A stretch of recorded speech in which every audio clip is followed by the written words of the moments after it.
जैसे जैसे मैं आगे बढ़ता गया, मोबाइल नेटवर्क पीछे छूटता गया और प्रकृति का असली नेटवर्क मेरे चारों ओर मजबूत होता चला गया। हर कदम पर पत्तों की चरमराहट मेरे कानों में साफ सुनाई दे रही थी। कभी कभी ऐसा लगता जैसे कोई पीछे से मुझे देख रहा हो। मैं रुकता, पलटकर देखता, लेकिन वहां सिर्फ जंगल होता, शांत, गंभीर और रहस्यमयी। मेरे मन में बार बार एक ही सवाल उठ रहा था, कहीं कोई खतरनाक जानवर सामने ना आ जाए, क्योंकि यह इलाका हिरण, जंगली सुअर और कभी कभी तेंदुए के लिए भी जाना जाता है। जैसे जैसे मैं आगे बढ़ता गया, मोबाइल नेटवर्क पीछे छूटता गया और प्रकृति का असली नेटवर्क मेरे चारों ओर मजबूत होता चला गया। हर कदम पर पत्तों की चरमराहट मेरे कानों में साफ सुनाई दे रही थी। कभी कभी ऐसा लगता जैसे कोई पीछे से मुझे देख रहा हो। मैं रुकता, पलटकर देखता, लेकिन वहां सिर्फ जंगल होता, शांत, गंभीर और रहस्यमयी। मेरे मन में बार बार एक ही सवाल उठ रहा था, कहीं कोई खतरनाक जानवर सामने ना आ जाए, क्योंकि यह इलाका हिरण, जंगली सुअर और कभी कभी तेंदुए के लिए भी जाना जाता है। मैंने चारों तरफ नजर डाली। सागौन के सीधे खड़े पेड़, उनकी मोटी छाल और जमीन पर बिछे सैकड़ों साल पुराने पत्ते। हर पेड़ मानो कुछ कहना चाहता था। हर हवा का झोंका किसी कहानी को छूकर गुजरता था। जंगल सिर्फ पेड़ों का नाम नहीं, यह एक जीवित दुनिया है। यहाँ हर चीज का अपना स्थान है, अपना समय।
एक मोटे, लंबे और बेहद भारी सागौन के पेड़ पर पड़ी। वह पेड़ बाकी सब पेड़ों से अलग था। उसका तना इतना चौड़ा था कि 4 आदमी मिलकर भी उसे घेर नहीं सकते। उसकी ऊंचाई ऐसी थी मानो वह सीधे आसमान को छू रहा हो।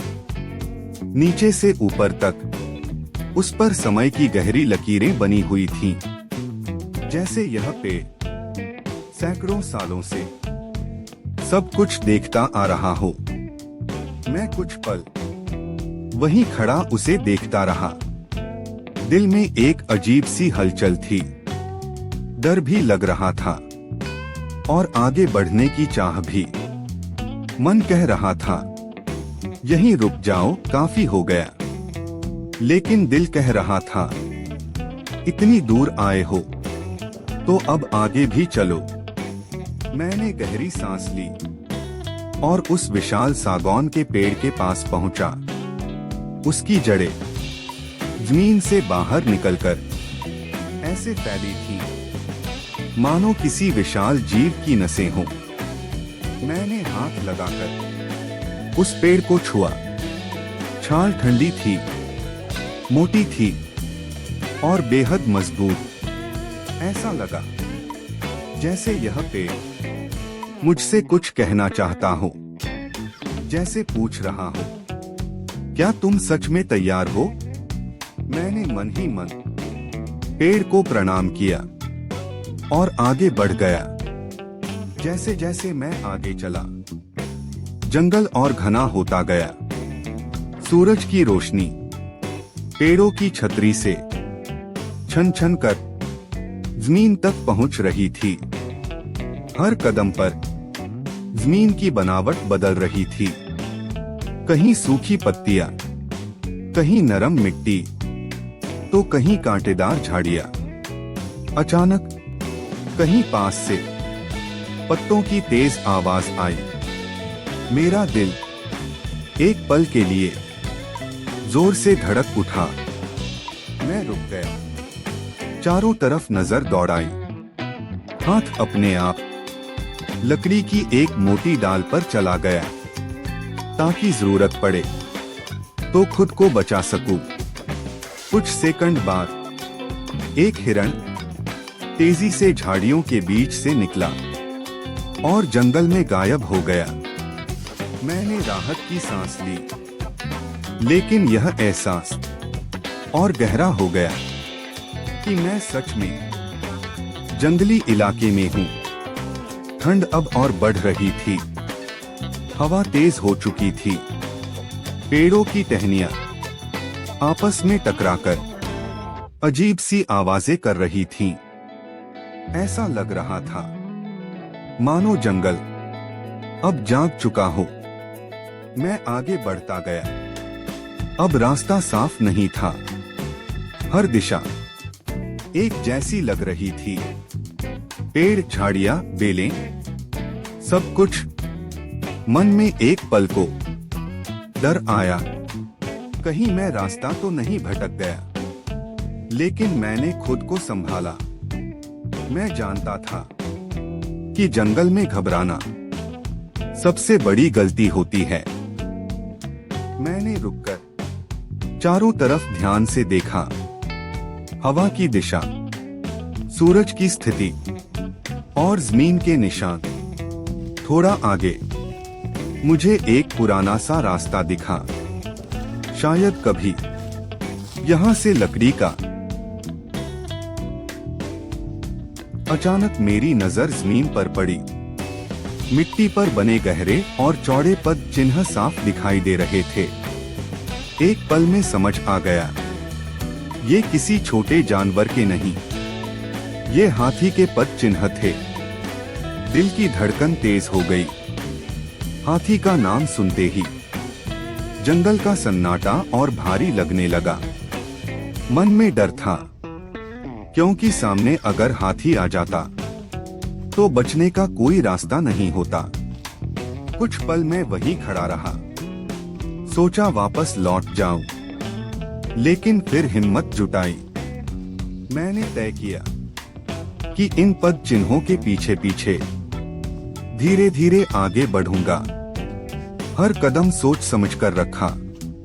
पत्तियों पर पैर रखते समय आवाज न हो, इसका पूरा ध्यान रखा। सांस भी जैसे अपने आप धीमी हो गई थी। पद चिन्ह मुझे जंगल के और अंदर ले जा रहे थे। कहीं मिट्टी में गहरे धंसे हुए तो कहीं सूखी जमीन पर हल्के हल्के दिखाई दे रहे थे। कुछ दूरी पर जाकर मैं रुक गया, चारों तरफ नजर दौड़ाई, लेकिन वहां हाथी नहीं था। सिर्फ उसके निशान थे जो यह बता रहे थे कि वह कुछ देर पहले ही यहां से गुजरा है।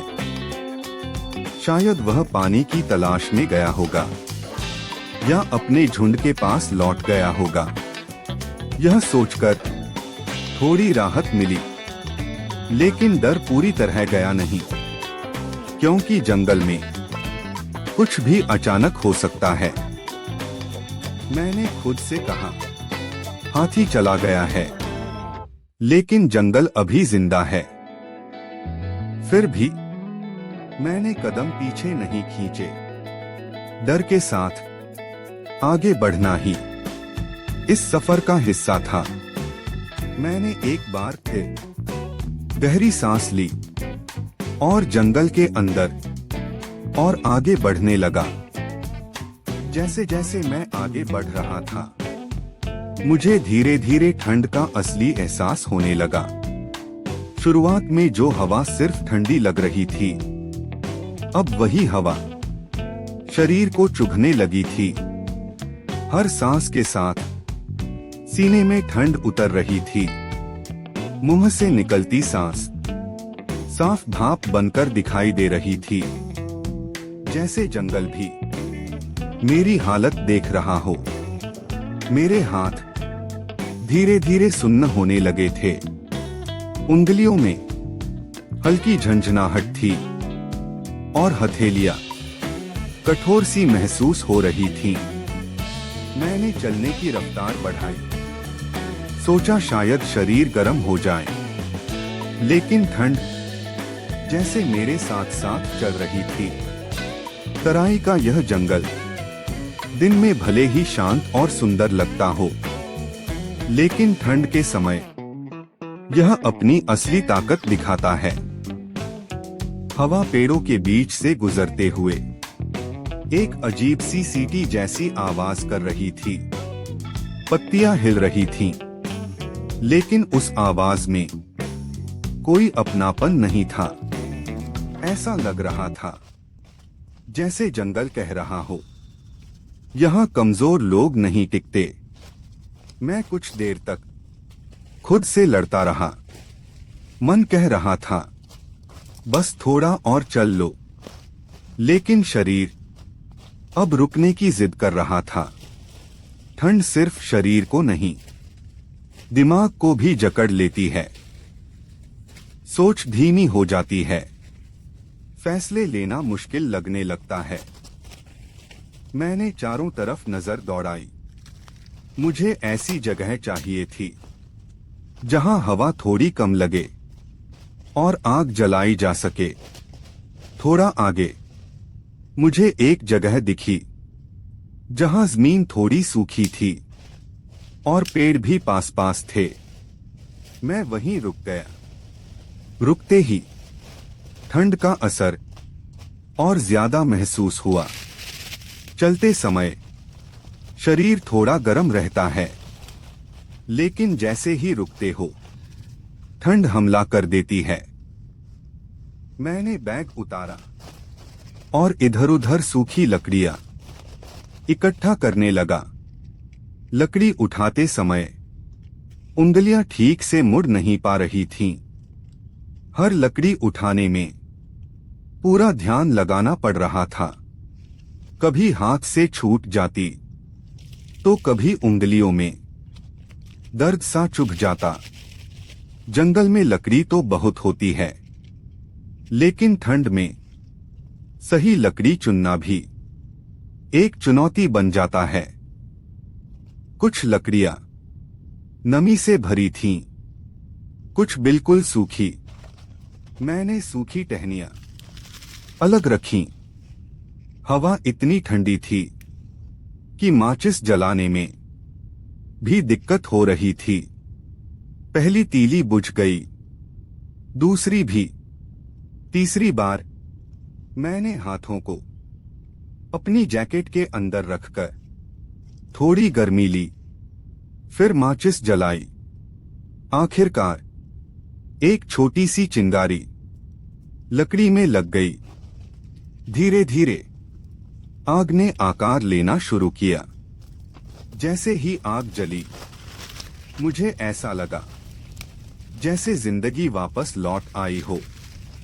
लपटों की गर्माहट मेरे मेरे चेहरे से टकराई, पहले हल्की, फिर थोड़ी तेज। मैं आग के पास बैठ गया और दोनों हाथ उसकी तरफ बढ़ा दिए। उंगलियां धीरे धीरे खुलने लगीं। हाथों में फिर से जान आने लगी। सुन्नपन थोड़ा कम हुआ। आग की आवाज ठंडे जंगल के सन्नाटे में एकमात्र जीवित चीज लग रही थी। मैं कुछ देर तक बस आग को देखता रहा। लपटें उठती, फिर शांत होती, फिर उठती। आग सिर्फ शरीर को नहीं, मन को भी गर्म करती है। डर थोड़ा कम हो जाता है, अकेलापन थोड़ा हल्का लगने लगता है। लेकिन ठंड पूरी तरह गई नहीं थी। हवा अब भी जंगल में घूम रही थी। मेरी पीठ पर हल्की सिहरन थी। पैरों में ठंड अब भी महसूस हो रही थी। मैंने आग के पास थोड़ी देर और हाथ सेंके, फिर पैरों को आग के करीब लाया। कुछ समय बाद शरीर ने आग की गर्मी को स्वीकार करना शुरू किया। सांसें थोड़ी सामान्य हुई। मैं वहीं बैठा रहा, पूरी तरह शांत। कोई जल्दबाजी नहीं, कोई हड़बड़ी नहीं। जंगल में ठंड के बीच बैठकर आग के पास रहना एक अलग ही अनुभव होता है। शहर में हीटर और रजाई सिर्फ सुविधा देते हैं, लेकिन जंगल की आग संघर्ष सिखाती है। हर पल आपको सतर्क रहना पड़ता है। आग बुझ न जाए, लकड़ी खत्म न हो जाए। मैं बीच बीच में लकड़ी डालता रहा। लपटें फिर तेज होती, फिर थोड़ी धीमी। ठंड और आग दोनों का यह खेल काफी देर तक चलता रहा। कुछ देर बाद मुझे महसूस हुआ कि अब शरीर थोड़ा संभल चुका है। ठंड पूरी तरह खत्म नहीं हुई थी, लेकिन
वह जिंदगी होते हैं।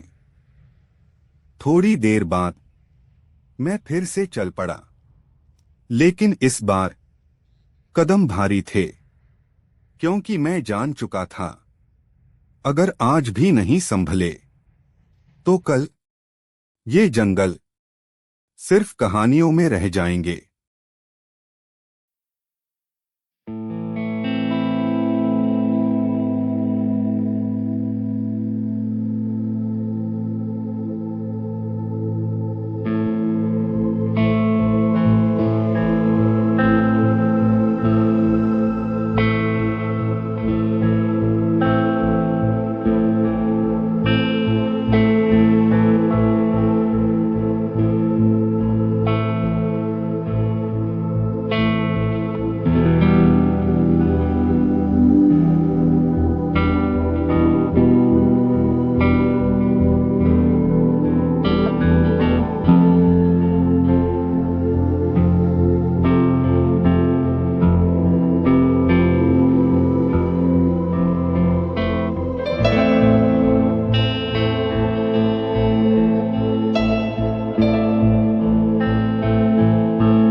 चारों तरफ वही ऊंचे पेड़, वही ठंडी हवा और वही गहरी खामोशी। मैंने दोनों हाथ जोड़ दिए। यह कोई औपचारिक प्रणाम नहीं था, यह दिल से निकला हुआ एक सच्चा सम्मान था, क्योंकि इस जंगल ने मुझे डराया भी, मुझे संभाला भी और मुझे बहुत कुछ सिखाया भी। इसने सिखाया कि प्रकृति से बड़ा कोई शिक्षक नहीं होता। यह बिना बोले जिंदगी का सच समझा देती है। मैं धीरे धीरे जंगल से बाहर की ओर बढ़ा। हर कदम के साथ पीछे छूटता जंगल मुझे और अपना लगने लगा। जंगल से बाहर आते हुए मैं वही इंसान नहीं था जो अंदर गया था। मेरे अंदर समझ, धैर्य और जिम्मेदारी का एहसास था। मैंने तय जो कुछ मैंने महसूस किया, जो कुछ मैंने देखा, उसे मैं अपने शब्दों में आप सब तक पहुंचाना चाहता हूं। अगर आपको भी ऐसी ही मनमोहक, सच्चे अनुभवों से भरी जंगल की कहानियां पसंद आती हैं, तो इस वीडियो को लाइक जरूर करें, अपने दोस्तों के साथ शेयर करें।